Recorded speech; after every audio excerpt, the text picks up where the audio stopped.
Admiral Richard Byrd explored more uncharted land than any other man in history.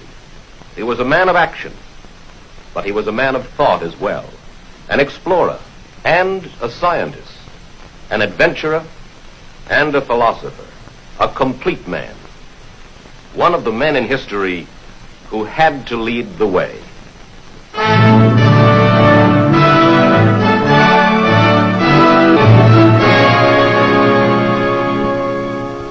On this expedition, we hope to fly across the South Pole into the mysterious land beyond to see what is there.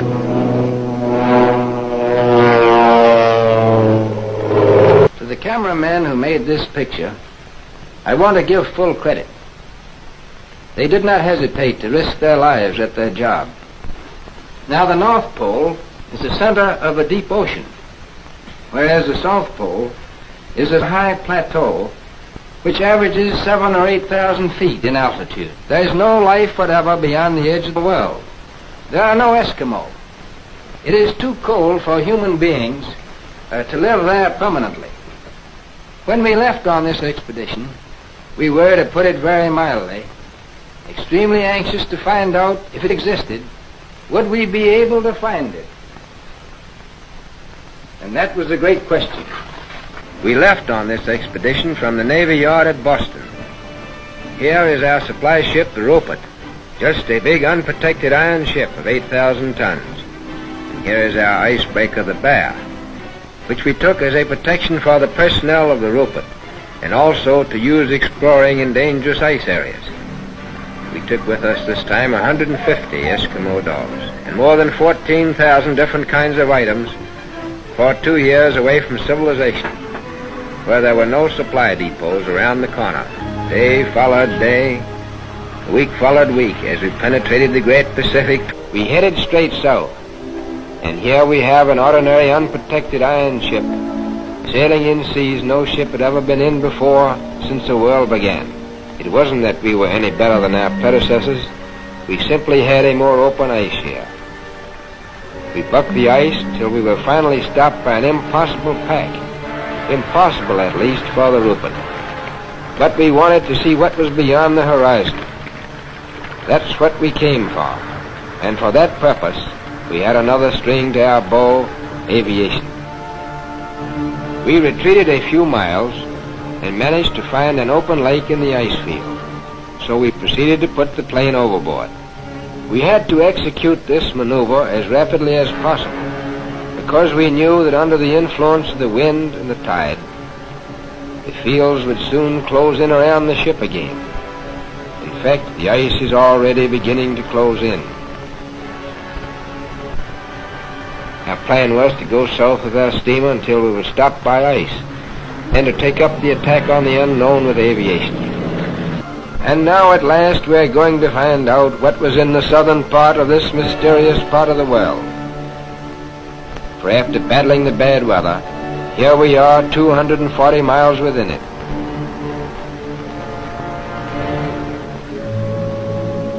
We came to this strange phenomenon, ice islands.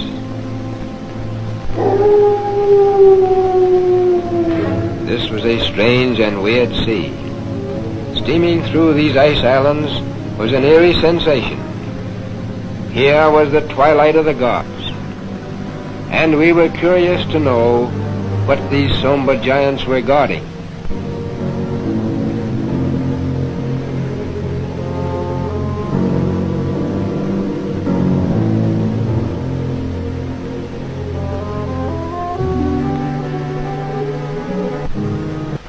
At long last, the dice fell our way, for the elements acted in our favor.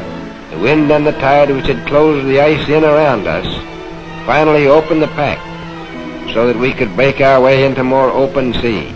We had added nearly 500,000 square miles to the Pacific Ocean. And here is our journey's end.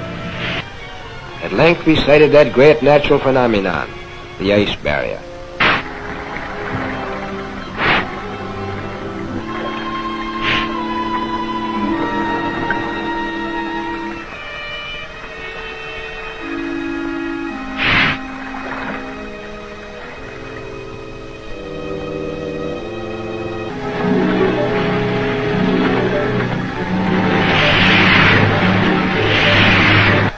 I knew it would be taking a big chance, but it seemed the only way.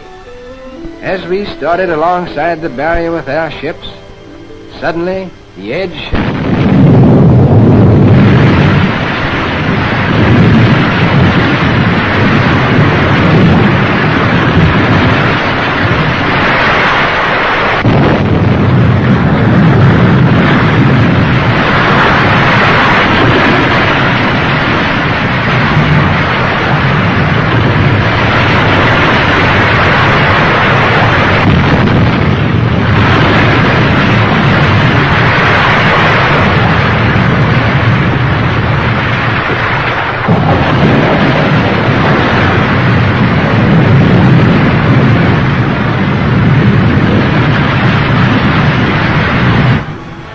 Enough of ice falling to sink a fleet of ships.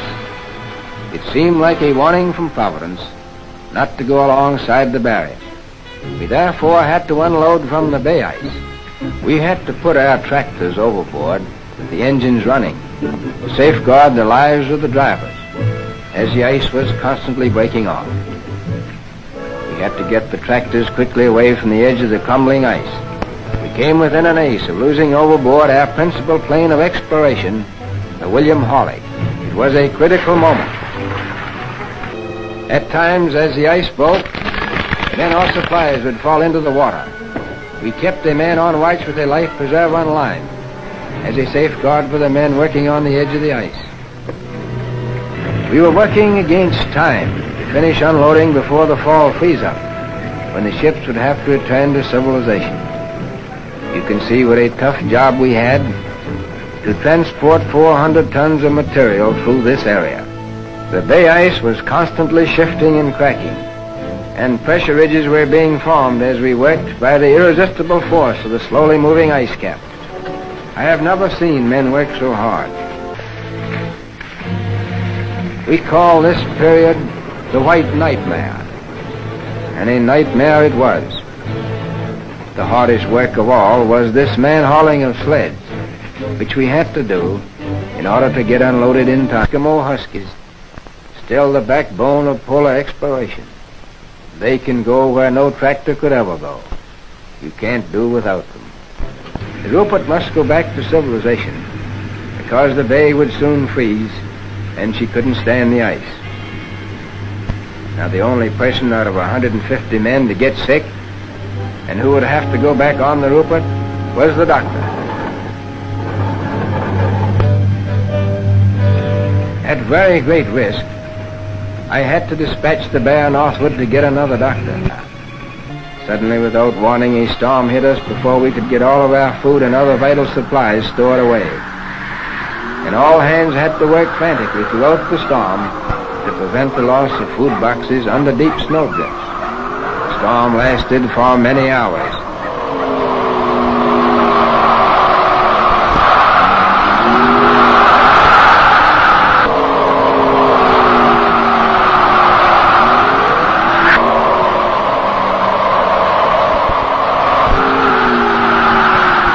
We found it chilly, working in the wind.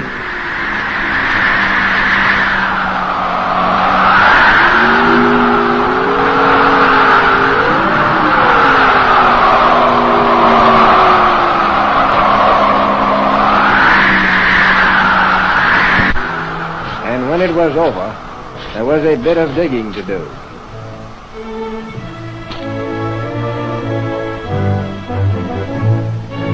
And here is the original commando.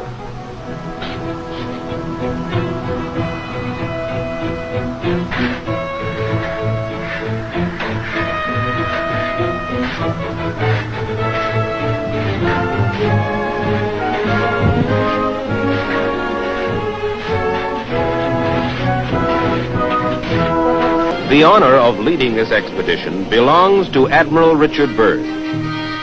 It is a gratifying experience for this 58-year-old explorer, who in the past had to raise his own funds for exploration, and who now has the resources of the United States Navy at his command.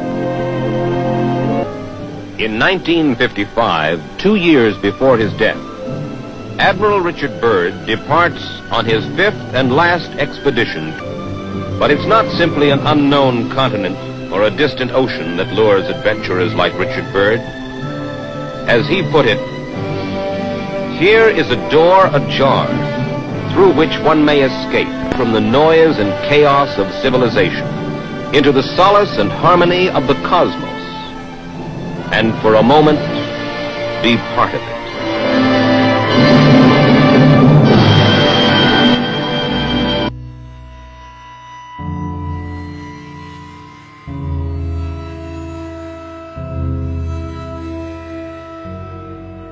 And here is our journey's end. At length we sighted that great natural phenomenon, the ice barrier.